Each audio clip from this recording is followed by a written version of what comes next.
Баршаңызға қайырлы күн, Бауырсақ ТВ каналына қош келдіңіз. Қазақ халқы өте қонақжай, салт дәстүрге берік халық екен барлығымыз білеміз. Әсіресе дастарханға келгенде сыйлы қонақ келсе, қойдың етін тартуды ұнатамыз. Ал оны жіліктеп, мүшелеп тартуды екінің бірі біле бермейді.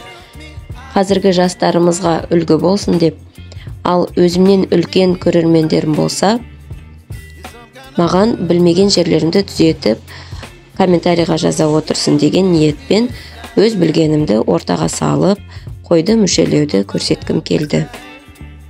Ең алдымен сойылған қойымыздың етін сорғытып аламыз, одан соң дұрыстап барлық жерін тұздап аламыз.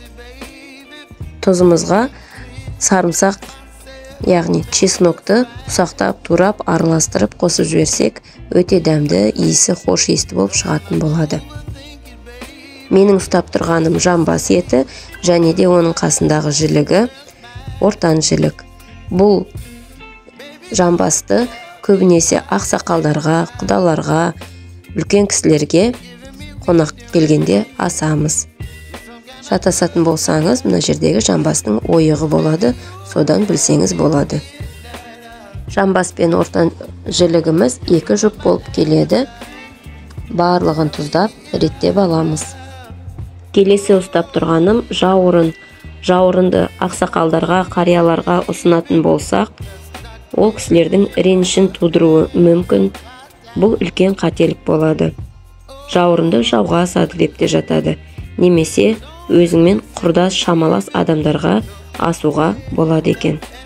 Жауырынның жанындағы тоқатай немесе тоқпан жілік деп жатамыз. Ол да бізде екі жұп болып келеді. Келесі қолында ұстап тұрғаным асықты жілік. Жалпы әр табақты тартудың өзіндік ерекшелігі бар. Қонақтың жасына, дәрежесіне, іліктік жолына, нағашы, құда, құдағи, күйеу бала, келін бала, қыз бала сияқты оның қаншалықты туыс екеніне, дос жаран, табақты тарту соған байланысты болып келеді. Осыған орай табақ тарту бас табақ, сый табақ, күйеу табақ, келін табақ, жастар табағы және жай табақ болып бөлінеді. Аталған табақтарға сай әрбір еттің, сүйектің, мүшелердің орны болады және оларды бет алды ауыстыруға болмайды. Бас табаққа бас, жамбас, омыртқа, егерде үлкен мал сойған болсаңыз, қазы, қарта, жалжая сияқты кәделі мүшелер салынады. Келесі көріп тұрғандарыңыз кәрі жілік. Кәрі жілікті шетіндегі үшкір сүйегінен білеміз. Кезінде апаларымыз содан біз жасап тоқыма жасайтын. Жалпы әр кісінің, қонақтың жасына қарай, оның туыстық қатынасына қарай малдың мүшесінің, яғни сүйегінің мүшелік орны болады. Мысалы, жаңа айтып кеткендей, қарт кісілерге, үлкен ақсақалдарға, құда-құдағиларға бас, жамбас, омыртқа тартылатын болса, орта жастағыларға ортан жілік, омыртқа, күйеу мен келінге төс, асықты жілік тартылады. Солай рет-ретімен бөлініп отырады. Келесі ұстап тұрғаным мойын омыртқасы. Мойын омыртқасын көбінесе сәби дүниеге келгенде осылай бүтін күйінде асамыз. Оны бүтін күйінде бөлшектемей, мүжіп, етінен айырып, сүйегін ортасынан ағаш немесе сым бірдеңке өткізіп, баланың мойны қатқанша, қырық шелпегінен шыққанша сақтап қоямыз. Яғни баланың мойны тез қатсын деген ырыммен сақталады екен. Бұл бізде төс. Төс етін көбінесе күйеу бала мен келін балаға асып жатамыз. Онда да көбінесе бөлшектемей тартылады. Мен өзімізге арналғандықтан бөлшектеп тастадым. Жалпы көрінісі видеодағыдай болады. Бұл төстің етегіндегі еті өте майлы болып келеді. Қабырғаға жалғасатын жері.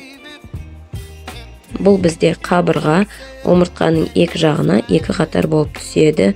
Жіліктердің қасына етке тартқан кезде қосып бірге асамыз. Жай күнде қуырдаққа және басқа заттарға бөлшектеп салсаңыз өте дәмді болады. Оны да жан-жағынан дұрыстап тұздап аламыз. Өзіңізге ыңғайлы етіп үлкен бөлшектерді бөліп ажыратып алсаңыз болады. Келесі қолымда ұстап тұрғаным құйымшақ және оған жалғасқан жоғарғы жағындағысы бел омыртқасы. Бұл бізде ұзыннан омыртқаның көрінісі, оны да барлық жағын тұздап және өзімізге ыңғайлы етіп бөлшектерге бөліп аламыз. Омыртқалардың ортасында ұзын ақ жұлын деп аталады. Өте дәмді. Бұл өңеш, өкпе, екі өкпесі, жүрегі және бауыры өте дәмді және өте пайдалы. Бұл көк бауыр. Көк бауырдың ортасына құйрық майды салып пісіріп жейді. Екі бүйрегі және бүйрек айналасындағы майы. Аталған мүшелерін бөліп аламыз да өңешін және керек емес жерлерін алып тастаймыз. Бүйректің айналасындағы майды жеке бөліп алсаңыз болады. Кейіннен тоң май жасағанға пайдалана бересіз. Бұл бізде іш май және жаңағы бүйректің айналасындағы майын жеке алып қоямыз. Кейіннен ұсақтап турап, ерітіп, тоң май жасап алатын боламыз. Немесе осы күйінде турап мантыларға қосуыңызға болады. Өте майлы, дәмді болады. Келесі бізде бас. Бастың көзін ағызып жібереміз видеодағыдай пышағымызбен, және де жағын айыруымыз қажет болады. Аузының ішіндегі тілін, таңдайын және айналасындағы үйтілген кір жерлерімізді барлығын дұрыстап, тазалап, жуып алуымыз қажет болады. Үлкен аталарымыз басты мүжген сәтте көптеген ырымдарды сақтайды. Тілдің ең ұшын алып тастайды, өсекші болып кетпесін деп жатады. Таңдайды баланың алақанына ұрып, ұстап ал деп айтады. Және тақылдап тұрған таңдайың деп баланың шешен болсын деп таңдайды балаға беріп жатады. Екі құлағын да балаға ұстатамыз. Айтқан тілді ұғатын, ұғымпаз, сондай тыңдайтын бала болсын деп. Екі көзін екі бөлік адам жеуге болмайды, ала көз болып кетеді деп жатады. Бастың құйқасын әдемілеп турап, үстінен бұрыш, тұзын салып, сорпасымен араластырып, мипалау жасап, барлық отбасындағы адамдарға ауыз тигізіп шығады. Шектерімізге де жеттік. Шектеріміз өте сілекейлі болғандықтан оған ас содасын салып, бірнеше қайтара дұрыстап жуып жібереміз. Сілекей кетіп, тазаруы қажет. Сосын ұзын шектерімізді видеодағыдай етіп өріп аламыз. Бұның арасында ұлтабар бар. Ұлтабарды асқан уақытта ұшын ұл бала тапқысы келіп жүрген әйел адамдарға беріп жатады. Видео ұнаса, лайк басып, комментарий қалдыра кетіңіз. Арнамызға тіркелуді ұмытпаңыз.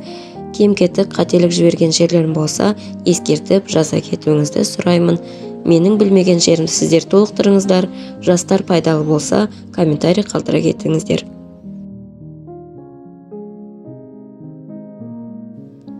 Бағанадан бері тұздалған етімізді енді табақтарға салуға ыңғайлы етіп, пакеттерге бөліп салып аламын. Және де әрбір табаққа қандай жілік, қандай сүйек салынатынын видеоның соңына дұрыстап жазып кететін боламын. Видеоның соңына дейін көріңіздер. Бұл бізде қарынымыз бірнеше рет суық сумен шайылған, енді ішіндегі түктерін тазалап алуымыз қажет болады. Ол үшін өзімізге ыңғайлы етіп, бірнеше бөліктерге бөліп алып, үстінен қайнап тұрған ыстық суды құямыз.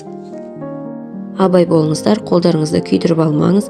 Бірнеше минуттан кейін 5-10 минут тұрған соң әлгі қарындарымызды алып, ақырындап шетінен қолмен немесе тақтайға қойып пышақпен қырып тазалап алуымызға болады.